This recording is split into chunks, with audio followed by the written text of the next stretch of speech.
ये बीजेपी के लोग, इनके राज में बहन बेटियां सुरक्षित नहीं है।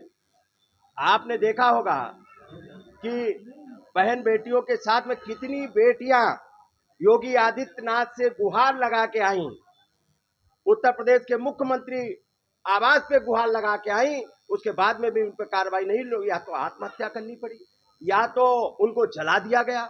आप बताइए कितनी घटनाएं हुई। ये इनके हाथरस की बेटी, अरे ये क्या बताएंगे। ये तो लोकतंत्र में बहन बेटी, इनको चुनाव जीतना है, चाहे बहन बेटी की साड़ी भी खोलनी पड़े तब भी चुनाव जीतना है। लखीमपुर में नहीं देखा क्या चीर हरण करने का काम किया इनको इनको ये बीजेपी के लोग बहन बेटियों का दुख दर्द नहीं समझ सकते, और ये बिना परिवार वाले लोग भी दुख दर्द परिवार का नहीं समझ सकते। चाणक्य ने कहा था राजा उसको होना चाहिए जिसके घर परिवार हो। इसीलिए तो इनको नमक तेल का भाव नहीं मालूम। कितनी महंगाई बढ़ रही है, कितनी अशिक्षा। बताइए, शिक्षित पढ़े लिखे लोगों को नौकरियां नहीं मिल रही, नौकरियों से निकाले जा रहे हैं। 69,000 शिक्षक भर्ती में आरक्षण में घोटाला किया, पुरानी पेंशन बहाल नहीं कर रहे। तो ये आज पढ़े लिखे नौजवान घूम रहे, सेना में भर्ती के लिए घूम रहे, उसमें आपने लगा दिया वहाँ 5 साल कर दिया, अग्निवीर बना रहे। योगी जी कह रहे हैं कि समाजवादी पार्टी अपराधियों का प्रोडक्शन हाउस है। देखिए, ये मुख्यमंत्री की, उत्तर प्रदेश जैसा प्रदेश बड़ा राज्य, जहाँ पे माननीय अखिलेश यादव जी भी मुख्यमंत्री रहे, नेताजी भी मुख्यमंत्री रहे, ये मुख्यमंत्री की भाषा नहीं हो सकती।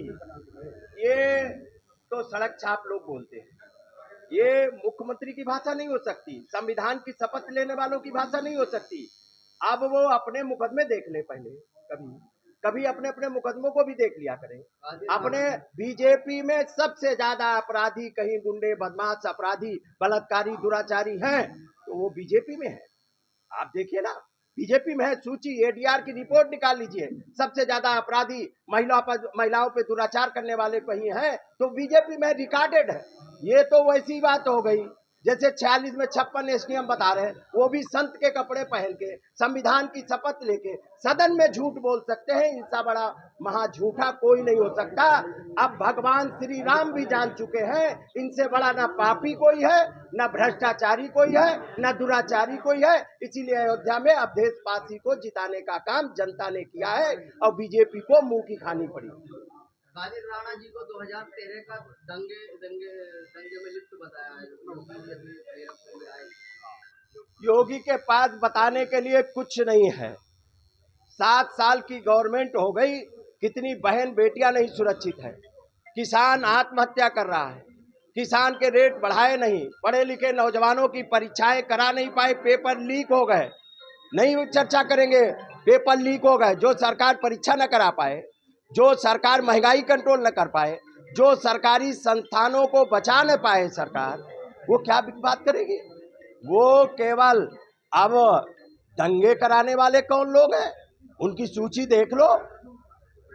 ये बीजेपी के लोग ही तो हैं जो दंगा कराते थे, उनके मुकदमे देख लो। देखिए, अब लोकतंत्र और बाबा साहब का संविधान बचाने के लिए जनता एकजुट हो चुकी है। न बाबा साहब का संविधान खत्म होने देंगे। आरएसएस चाहती है, और आरएसएस और बीजेपी, अयोध्या के सांसद ने कहा था 400 पार इसलिए मुझे चाहिए क्योंकि बाबा साहब का संविधान खत्म कर सके। बाबा साहब का संविधान किसी कीमत पे माननीय अखिलेश यादव जी खत्म नहीं होने देंगे। उसके लिए चाहे ईंट सीट बजाना पड़े योगी आदित्यनाथ या बीजेपी की, तो भी बजाने का काम हम लोग करेंगे। और हम लोग मुकदमों से डरने वाले नहीं हैं। चाहे मुकदमा लगाएं, चाहे जेल भेजें, चाहे हमें बंद कर दें, हम अन्याय अत्याचार जिस तरीके से अंग्रेजों को, हमारे स्वतंत्रता संग्राम सेनानियों ने उनको भगाने का काम किया, तो अंग्रेजों को जो प्रशिक्षित लोग हैं इनको भी गद्दी छोड़ना पड़ेगा।